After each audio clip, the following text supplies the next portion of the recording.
Definite article the নিয়ে আলোচনা করব only on 3 rules. Number 1, superlative degree যখন পাবো তখন তার আগে আমরা দা ইউজ করব। যেমন the tallest, the greatest, the oldest, the easiest etcetera. আমি যদি একটা সেন্টেন্স বলি তাহলে কেমন হবে? English should be the easiest subject to work. আবার কম্পারেটিভ ডিগ্রির ক্ষেত্রেও আমরা তার ব্যবহার করতে পারি।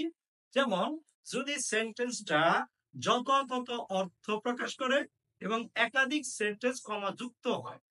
যেমন the higher the post, the higher the responsibility, the more you read, the more you learn.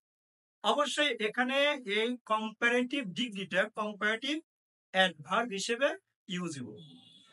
আবার যখন আমরা কোনো অ্যাডজেক্টিভ দিয়ে ওই শ্রেণীকে বোঝাবো তখন অবশ্যই তার আগে দা হবে। যেমন দ্য রিচ ধনীরা, দ্য পোর গরিবেরা, দ্য ব্রেভ সাহসীরা, দ্য আইডল অলসরা।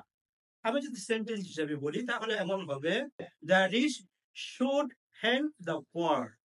এইভাবে আমরা দ্য রিচ করব। Okay, thank you.